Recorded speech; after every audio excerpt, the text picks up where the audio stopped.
Ya está el reloj suizo.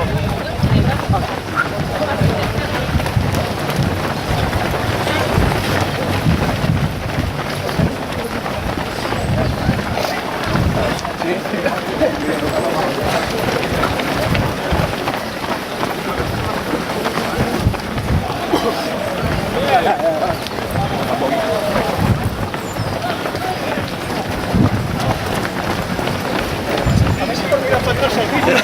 Sí, se va a